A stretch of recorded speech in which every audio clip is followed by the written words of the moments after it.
अस्सलाम वालेकुम dear student, आज अल्लामा इकबाल ओपन यूनिवर्सिटी के फ़िज़िक्स 1 के प्रोग्राम में मैं आपका रिसोर्स पर्सन अब्दुल रहमान आपकी खिदमत में हाजिर हूँ। आज के लेक्चर में हम डिस्कस करेंगे कि कोलिजन क्या होती है और कोलिजन की दो टाइप्स क्या हैं, यानी कि इलास्टिक कोलिजन और इन इलास्टिक कोलिजन। तो सबसे पहले कोलिजन क्या है, what is a collision. Collision एक ऐसा इवेंट है जिसमें दो पार्टिकल्स एक दूसरे के करीब आते हैं और इंटरएक्ट करते हैं by the means of some forces. For example, दो चार्जेस एक दूसरे के करीब आ रहे हैं तो इलेक्ट्रोस्टैटिक फोर्स के थ्रू आप इसमें इंटरैक्ट करेंगे।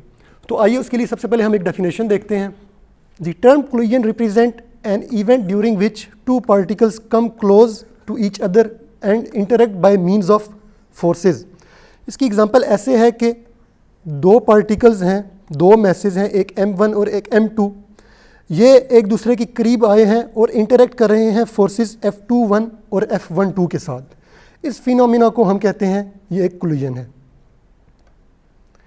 बिल्कुल इसी तरीके से आप देखिए कि एक प्रोटॉन एक हीलियम एटम के करीब आता है।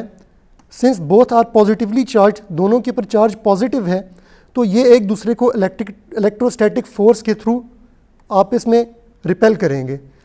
और यहाँ पे आप देख सकते हैं कि कोलिजन यहाँ पे भी हुई है, बट यहाँ पे ये दो पार्टिकल्स आपस में फिजिकल कांटेक्ट में नहीं आए।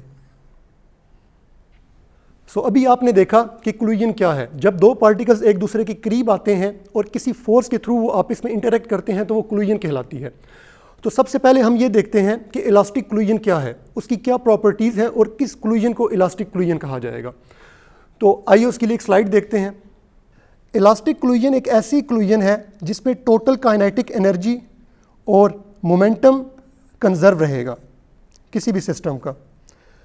उसकी सबसे एक सिंपल एग्जांपल है बिलियर्ड बॉल्स की, कि ये एक अप्रॉक्सीमेटली इलास्टिक कोलिजन है, बिकॉज जिस टाइम पे बॉल्स आपस में टकराती हैं तो उसमें से साउंड प्रोड्यूस होता है। इट मीन्स कि थोड़ी सी एनर्जी आपकी साउंड एनर्जी में कन्वर्ट हो गई है, तो इट मीन्स कि ये प्योरली इलास्टिक कोलिजन नहीं है। इलास्टिक कोलिजन को परफेक्टली साइलेंट होना चाहिए, और परफेक्टली इलास्टिक कोलिजन सिर्फ एटॉमिक और सब एटॉमिक पार्टिकल्स के बीच में होती है। सो अभी आपने देखा कि इलास्टिक कोलिजन क्या होती है। ऐसी कोलिजन यानी कि दो पार्टिकल्स का आपस में करीब आना और आपस में कोलाइड करना इस तरीके से हो कि उनका टोटल मोमेंटम कंजर्व रहे, यानी कि इनिशियल मोमेंटम और फाइनल मोमेंटम इक्वल रहे, और टोटल एनर्जी, सिस्टम की टोटल मैकेनिकल एनर्जी कंजर्व रहे, यानी कि इनिशियल पॉइंट पे टोटल मैकेनिकल एनर्जी और फाइनल पॉइंट पे total mechanical energy exactly equal हो। ऐसी कोलिजन को हम इलास्टिक कोलिजन कहते हैं। इसी तरीके से इन इलास्टिक कोलिजन की क्या प्रॉपर्टीज़ हैं। इन इलास्टिक कोलिजन्स के अंदर सिर्फ मोमेंटम कंजर्व रहता है, यानी कि अगर कोई कोलिजन इन इलास्टिक है तो उसके अंदर मोमेंटम कंजर्व रहेगा, इनिशियल पॉइंट पे और फाइनल पॉइंट पे मोमेंटम इक्वल होगा। लेकिन इन इलास्टिक कोलिजन के केस में आपके पास टोटल मैकेनिकल एनर्जी कंजर्व नहीं रहेगी, यानी कि अगर कोलिजन आपकी इन इलास्टिक है तो उस केस में आपके पास इनिशियल पॉइंट पे जो आपकी टोटल एनर्जी है और फाइनल पॉइंट पे जो टोटल एनर्जी है वो इक्वल नहीं होंगे। तो आइए इसके लिए एक स्लाइड देखते हैं। Inelastic collision are of two types. ये दो तरह की है। एक कोलिजन ऐसी है जिसमें एक पार्टिकल दूसरे पार्टिकल से टकराता है तो उसके साथ स्टिक हो जाता है, और इसको हम कहते हैं कि ये परफेक्टली इन इलास्टिक कोलिजन होती है। और दूसरे केस में एक पार्टिकल दूसरे पार्टिकल से टकराता है, वो स्टिक नहीं होता, लेकिन उस केस में उसकी एनर्जी दूसरी एनर्जीज़ की फॉर्म इख्तियार कर लेती है। जिस तरह when a rubber ball collides with the hard surface, some of the ball's kinetic energy is transformed when it ball is deformed while it is in contact with the surface. So अभी हमने देखा कि elastic collision और in elastic collision में फ़र्क क्या है। So main फ़र्क ये है कि अगर आपके पास कोलिजन इलास्टिक है तो उस केस में काइनेटिक एनर्जी आपके पास कंजर्व रहेगी और आपके पास मोमेंटम भी कंजर्व रहेगा, लेकिन इन इलास्टिक कोलिजन में आपके पास सिर्फ मोमेंटम कंजर्व रहेगा। तो आइए अब हम एक परफेक्टली इन इलास्टिक कोलिजन्स के लिए अपनी इक्वेशंस को सॉल्व करते हैं। फॉर एग्जांपल, आपके पास दो बॉल्स हैं। पहली बॉल का मैस M1 है, दूसरी बॉल का मैस M2 है।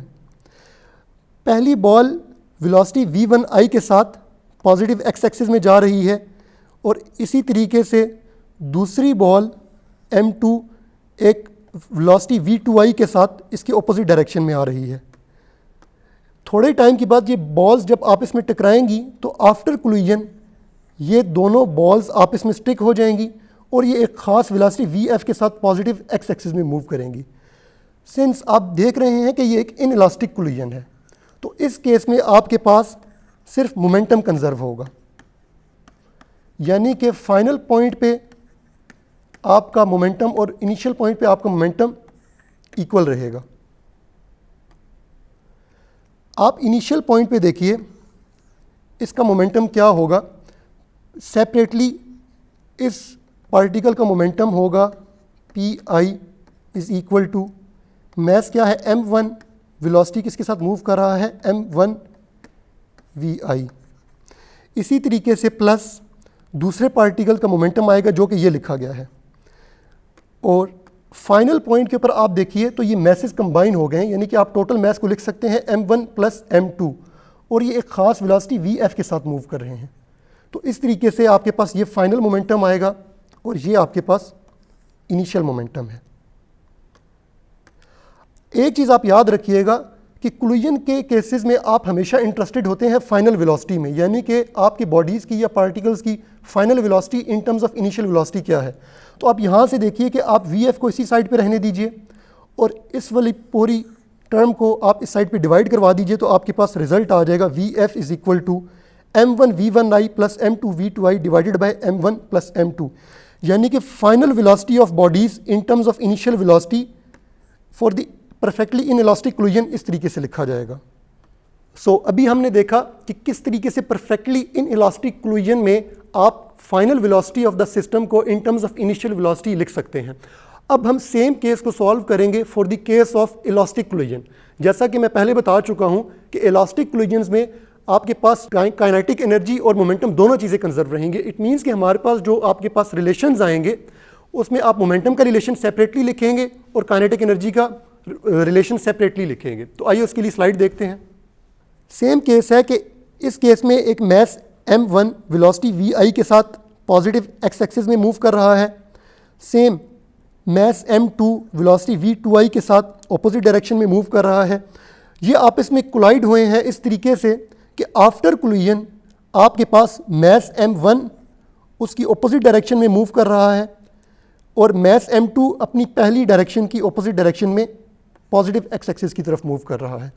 सिंस ये कोलिजन इलास्टिक है तो इट मीन्स कि हम यहाँ पे दोनों रिलेशंस यूज़ कर सकते हैं, मोमेंटम कंजर्वेशन भी लगा सकते हैं और एनर्जी कंजर्वेशन भी।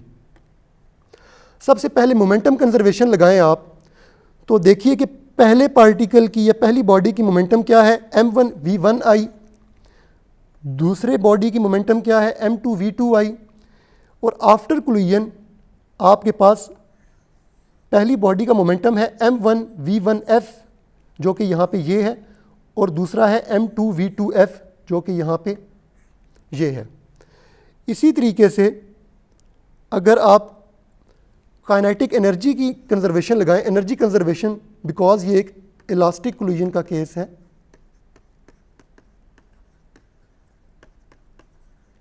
तो इस केस में आपके पास total kinetic energy before collision क्या होगी। दोनों बॉडीज़ कोलिजन से पहले मूव कर रही हैं, तो इट मीन्स कि इन दोनों की काइनेटिक एनर्जी आएगी। पहले बॉडी की काइनेटिक एनर्जी होगी half m1 v1i square plus half m2 v2i square, और आफ्टर कोलिजन आपके पास half m1 v1f square plus half m2 v2f square. यहाँ पे एक चीज़ इंपॉर्टेंट है कि आप काइनेटिक एनर्जी लिख रहे हैं, तो इसलिए आपको v की डायरेक्शन में कंफ्यूज होने की ज़रूरत नहीं है क्योंकि ये जस्ट एक मैग्नीट्यूड है। अब इस केस के अंदर भी आपको final velocities in terms of initial velocity लिखनी है, यानी कि v1 ऑफ f लिखना है आपको in terms of v1i and v2i, and then v2f आपने लिखना है इन terms of v1i and v2i। तो आइए उसके लिए आगे चलते हैं। सबसे पहले कि आपके पास जो काइनेटिक एनर्जी वाली टर्म थी उसके अंदर से आपने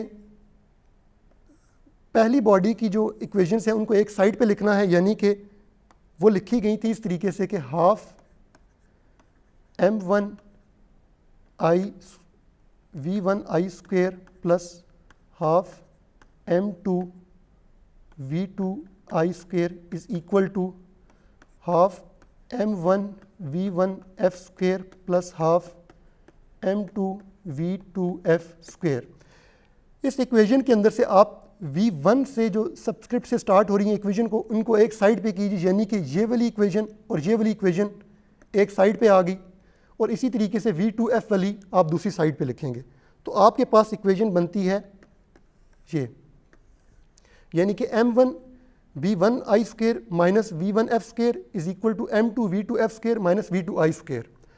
अब आप इसको ओपन कीजिए इस फार्मूले से, जो कि होता है a square minus b square is equal to a plus b a minus b. तो आप देख सकते हैं कि यहाँ पे आपके पास V1I square minus V1F square किस तरीके से ओपन होगा, a प्लस बी यानी कि V1I प्लस V1F जो कि ये लिखा गया है, a माइनस बी यानी कि V1I माइनस V1F जो कि ये लिखा गया है। इसी तरीके से आप एग्जैक्टली ये ऑपरेशन इस रिलेशन पे कीजिए, a square minus b square वाला, जो कि था a plus b into a minus b. तो आपके पास सेम रिलेशन आएगा a माइनस बी यानी कि V2F minus V2I into a plus b यानी कि V2F प्लस V2I। ये आपने रिलेशन अचीव किया है एनर्जी कंजर्वेशन से। अब आप मोमेंटम कंजर्वेशन पे आएँ, तो मोमेंटम कंजर्वेशन आपके पास थी M1 V1I plus M2 V2I is equal to M1 V1F plus M2 V2F। तो आप देखिए कि इसके अंदर से आप वन वाले स्क्रिप्ट वाले एक साइड पे लिख दीजिए, यानी कि M1 V1I एक साइड पे है और उसी साइड पे M1 V1F आप लेके आ गए हैं। इसी तरीके से V2 सबस्क्रिप्ट वाले आप दूसरी साइड पे लिखेंगे, तो आपके पास फाइनली रिलेशन ये बन जाएगा। इसको इक्वेशन 1 कह दीजिए, इसको इक्वेशन 2 कह दीजिए। अब आप देखिए कि इस 2 इक्वेशन को 1 पे अगर आप डिवाइड करवाएंगे तो क्या चीज़ कैंसल आउट होगी, यानी कि सिंपल इसको इस तरीके से लिख दीजिए। तो आप देख सकते हैं कि यहाँ पे M1 कैंसल आउट हो जाएगा, सिंस M1 एक ज़ीरो क्वांटिटी नहीं है। इसी तरीके से V1I minus V1F cancel out हो जाएगा। यहाँ पे देखिए तो M2 कैंसल आउट हो जाएगा, V2F minus V2I cancel out हो जाएगा। तो आपके पास रिलेशन बच जाएगा V1I plus V1F is equal to V2F plus V2I, जो कि ये लिखा गया है। और इसको थोड़ा सा और रीअरेंज कीजिए तो आप लिख सकते हैं V1I माइनस V2I और minus times V1F minus V2F। ये रिलेशन आपको क्या बता रहा है, जिस तरह आप देख सकते हैं यहाँ पे I जो है ये इनिशियल वेलोसिटी को रिप्रेजेंट कर रहा है, यहाँ पे F फाइनल वेलोसिटी को रिप्रेजेंट कर रहा है। इट मीन्स कि ये रिलेशन आपको ये बता रहा है कि difference of the initial velocities ये एग्जैक्टली इक्वल है difference of final velocities with a negative sign. ये नेगेटिव साइन कैसे है यहाँ पे, इसको समझने के लिए आइए हम अगेन उस फिगर पे जाते हैं जहाँ से ये प्रॉब्लम हमने स्टार्ट किया था। आप इसको गौर से देखिए, जिस टाइम पे बॉडीज़ इनिशियली एक दूसरे की तरफ आ रही थी तो इनकी डायरेक्शन टूवर्ड ईच अदर थी बिफोर कोलिजन, यानी कि V1I की डायरेक्शन पॉजिटिव एक्स एक्सिस थी, V2I की डायरेक्शन नेगेटिव एक्स एक्सिस थी। लेकिन कोलिजन के बाद आप देख सकते हैं कि दोनों की डायरेक्शन ऑपोजिट हो गई है, यानी कि V1 अब नेगेटिव एक्स एक्सिस में है और V2 पॉजिटिव एक्स एक्सिस में है। इट मीन्स कि इन दोनों वेलोसिटीज़ का डिफरेंस, इन दोनों वेलोसिटीज़ के डिफरेंस के एग्जैक्टली इक्वल है, जस्ट एक नेगेटिव साइन की वजह से। वो नेगेटिव साइन यहाँ पे डायरेक्शन की वजह से आ रहा। सो फाइनली हमने एक ये रिलेशन अचीव किया है जो कि फिज़िकली हमारे सिस्टम के साथ बिल्कुल कंसिस्टेंट है। अब जैसा कि मैंने शुरू में बताया था कि हम हमेशा इंटरेस्टेड होते हैं फाइनल वेलोसिटीज़ निकालने के इन टर्म्स ऑफ इनिशियल वेलोसिटी के, तो उसके लिए हम इन 2 इक्वेशंस को यूज़ करेंगे, यानी कि हमें निकालना है V1 of F in terms of V1I and V2I and then V2F in terms of V1I and V2I। तो सबसे पहले आप इस इक्वेशन के अंदर से V2F की वैल्यू उठाइए और यहाँ पे पुट कर दीजिए। तो हमारे पास जो रिलेशन बनेगा वो ऐसे बनेगा कि M1 V1I minus M1 V1F is equal to m2 v2f की वैल्यू हम पुट करेंगे तो हमारे पास आ जाएगा v1i plus v1f minus v2i और माइनस v2i।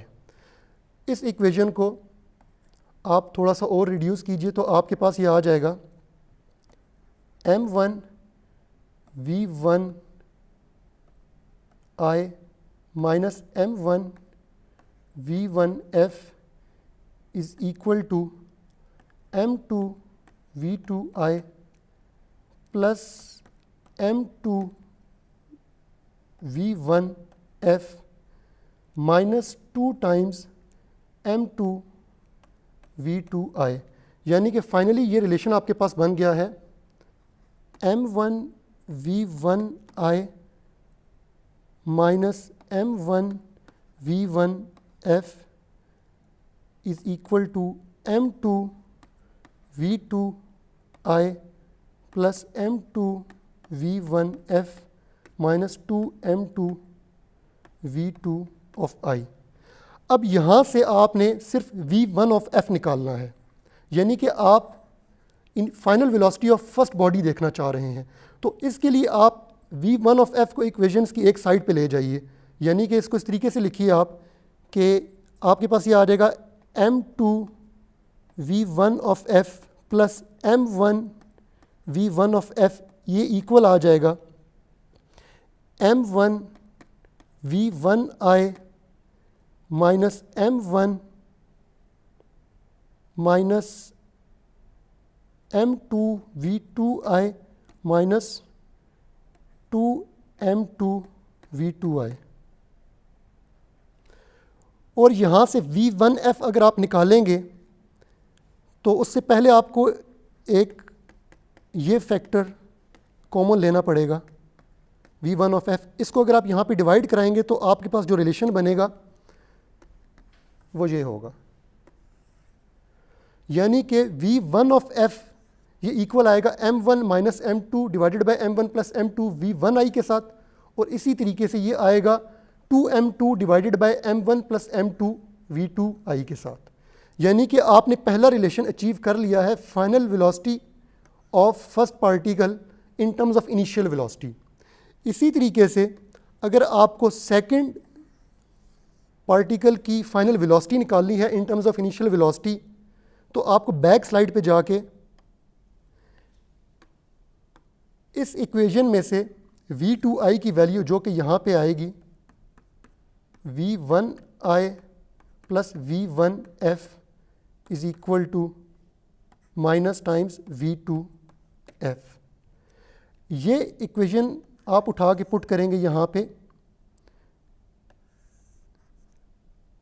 सो इस इक्वेशन से अब आप v1f की वैल्यू निकाल के यहाँ पे पुट करेंगे, जो कि इस इक्वेशन से आएगी v1f is equal to v2f plus v2i minus v1i। और इसको सेम प्रीवियस पैटर्न के ऊपर सॉल्व करेंगे तो फाइनली आपके पास रिजल्ट आएगा v2f is equal to 2m1 divided by m1 plus m2 v1i m2 minus m1 divided by m1 plus m2 v2i। यानी कि फाइनली अब हमने अपनी फाइनल वेलोसिटीज़ ऑफ सिस्टम को in terms of initial velocity लिख दिया है, जो कि इस तरीके से यहाँ पे in the case of elastic collision आप अचीव कर सकते हैं। सो अभी हमने देखा कि किस तरीके से in case of elastic collision हमने अपनी final velocities in terms of initial velocity calculate की हैं। तो अगेन एक समरी ये है कि in case of in elastic collision only momentum conserve.